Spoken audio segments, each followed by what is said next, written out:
I used to believe my marriage was built on trust. Sarah and I had been together for 8 years, married for 5, and although we'd had our ups and downs, I thought we had something solid. She worked part-time as a yoga instructor, which meant she often had evening classes, and I never questioned it. That was my first mistake. My younger brother, Jason, had always been a little too charming for his own good. He was the life of the party, the one everyone gravitated toward, and I thought nothing of it when Sarah seemed to enjoy talking to him at family gatherings. After all, they were a family now. But over the past few months, something had changed. Sarah became distant, less affectionate, and strangely defensive whenever I asked simple questions like, "What time will you be home?" She'd roll her eyes and say I was being controlling. One Friday night, she claimed she had a late yoga session and wouldn't be home until after 10. I was about to believe her, again, until I found her tablet on the kitchen counter. A notification popped up from a hotel booking app, confirming a reservation for 2 that very night. My stomach turned. The hotel was only 15 minutes away. My heart pounded as I grabbed my keys and drove there, praying I was wrong. But as I pulled into the parking lot and saw Jason's car, everything inside me froze. I didn't confront them right then. No, I had something far worse in mind. I sat in my truck for over an hour, watching the hotel entrance like a hunter stalking prey. My hands gripped the steering wheel so tightly that my knuckles turned white. Every minute that passed felt like a new punch to the gut. At around 10:15, the glass doors slid open, and there they were, Sarah and Jason, laughing like 2 teenagers sneaking out of a prom after-party. She had her hair down, wearing the red dress I'd bought her for our anniversary, the one she said she'd never wear to yoga because it wasn't comfortable. Jason had his arm loosely draped over her shoulder like it belonged there. My vision blurred with rage, but I didn't step out. No, this wasn't going to be some public screaming match. I needed them to feel the same humiliation and betrayal they'd just handed me, but tenfold. I waited until they drove off separately, then followed Jason. I knew his routines, his apartment, even his passcode, because I was the idiot who once helped him set up his phone. That night, I went through everything. And I mean everything.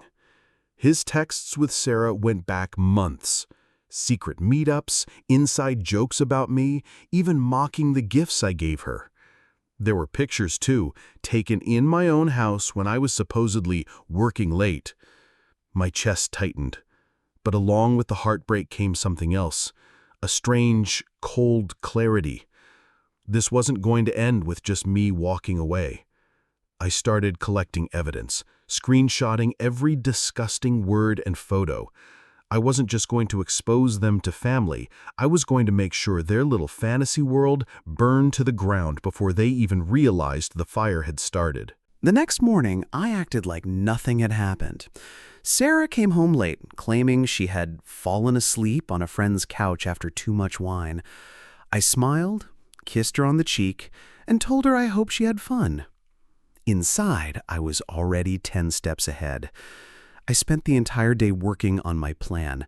First, I transferred all the screenshots, videos, and messages from Jason's phone to an encrypted drive. Then I reached out to a lawyer I knew through a mutual friend, someone with a reputation for being a shark in the courtroom. I told her everything, holding nothing back. She didn't even flinch. She just said, "We can work with this." The beauty of it all? Sarah and I had a prenup that heavily favored me if infidelity was proven. She had no idea I'd insisted on it years ago after watching another friend get destroyed in a messy divorce. Every piece of evidence I gathered made my case stronger. But I wasn't stopping at divorce. I knew Jason had been gunning for a major promotion at his firm, one that required a squeaky clean public image. So I created an anonymous email account and scheduled a very specific delivery, a neatly packaged file containing the hotel security footage, the texts, and a few choice pictures that would make anyone question his professional ethics. I didn't hit send yet. I wanted to time everything perfectly. At the same time, I started moving money around, accounts Sarah didn't know existed, making sure when this all blew up, I'd be untouchable. That night, when she curled up next to me like nothing was wrong, I actually laughed quietly to myself. She thought she was playing me. She didn't know she was just giving me more rope to hang her with. And soon, she and Jason would learn that the man they thought was blind had been watching them the whole time, and that his silence wasn't weakness. It was the calm before the storm. When I walked into my parents' house that evening, I didn't expect the air to feel so heavy. But it did, like a storm was about to break right there in the living room. My father was sitting in his armchair, silent, staring at the TV that wasn't even on, while Mom was pacing near the window. It was the kind of silence that makes your stomach twist, the kind you know is hiding something ugly. I didn't sit down. I just stood there, waiting for someone to speak, and finally my father muttered, "We need to talk about the will." That word, will, hit me like a slap. I had been taking care of them for years, driving them to appointments, fixing things around the house, making sure their bills were paid, while my sister Jenna barely showed up. But in that moment, Dad told me they'd decided to leave the house, the savings, everything, to her. I asked them why, my voice shaking, and Mom said, without looking at me, because Jenna needs it more. That answer burned deeper than anything they'd said before, because it wasn't true. Jenna had been reckless her whole life, blowing money, lying, manipulating everyone around her, and now she was going to be rewarded for it. I could feel my pulse in my ears, my chest tightening as I tried to hold back the anger, but I couldn't. I told them exactly what I thought about their decision, about how they had taken me for granted for years and how maybe I should have been the one disappearing instead of Jenna.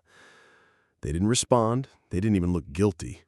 If anything, they seemed relieved to finally get it off their chest. That was the moment something inside me snapped. I realized they didn't see me as family in the same way they saw her, and no amount of loyalty or sacrifice could change that. I walked out without another word, hearing my mom call my name but not stopping. That night, I started making calls, digging into legal records, bank statements, anything I could find. If they wanted to hand everything to Jenna, they were going to learn what it felt like to lose something that mattered. And I wasn't going to play nice. This wasn't just about money anymore. It was about showing them that you can't treat someone like the backup plan forever without paying the price. By the time I got home that night, my head was buzzing with ideas.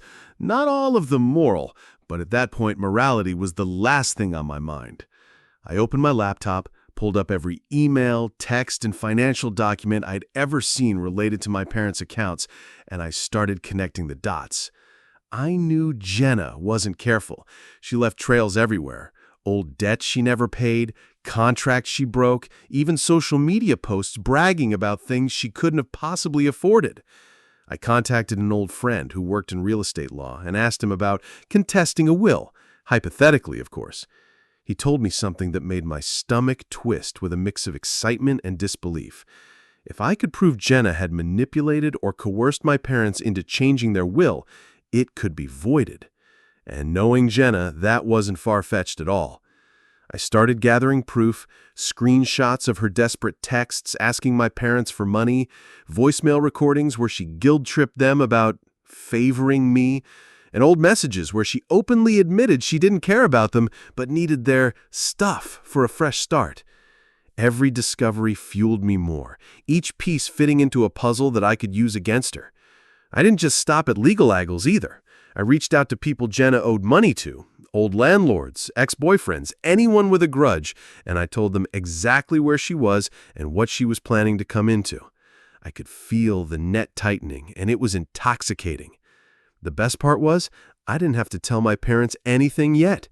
I wanted them to watch it all unfold, to see Jenna's shiny image crumble piece by piece until there was nothing left. A month later, on the day they were supposed to meet with the lawyer to finalize everything, Jenna didn't show up. She couldn't, because she'd been served with a lawsuit for unpaid debts that froze her accounts. My parents called me in a panic, asking if I knew what was going on, and for the first time in my life, I let them hear the steel in my voice as I said, "She did this to herself, and you helped her." They went quiet, and I knew they understood. But I wasn't finished. When Jenna finally called me, it was almost midnight, and her voice was shaking so badly I could hear her trying to light a cigarette just to keep her hands busy. She spat out accusations like venom, screaming that I had ruined her life, that I had gone too far, that family didn't do this to each other. And I just sat there, letting her words wash over me like background noise, because all I could think about was how for years she had been planning to take everything from me while smiling to my face. So when she paused to catch her breath, I told her calmly that I didn't ruin her life. She did that herself the moment she decided greed was more important than blood. And I reminded her of every lie she'd told our parents, every manipulation, every moment she tried to make me look like the ungrateful one. I told her about the debts I had exposed, the lawsuits I had helped bring to her doorstep, the people I had put her in contact with, people who wanted payback far worse than I did. And I could hear the moment she realized there was no way back. Her voice cracked into silence. And then came the soft, desperate why that told me she still didn't understand that this wasn't about money anymore. This was about making sure she could never, ever do this to anyone again. So I told her the truth, that I wanted her to know exactly what it felt like to be betrayed by the people who are supposed to protect you, to be blindsided, to be left with nothing. And I wanted her to think about it every single day she woke up, knowing her downfall came from the very person she had underestimated the most. And when she started crying, I didn't feel sorry. I felt free. Because the house, the accounts, and the business my parents owned were now legally mine after the court ruled the will invalid due to coercion. My parents moved into a small apartment I chose for them, and I made it clear they would live modestly as long as they stayed out of my affairs. And Jenna? Well, Jenna disappeared from our lives entirely. Though I still get the occasional whisper about her drifting from town to town, always broke, always looking over her shoulder. And every time I hear it, I smile. Because I know I didn't just win. I took everything back and made sure she could never touch our family's legacy again.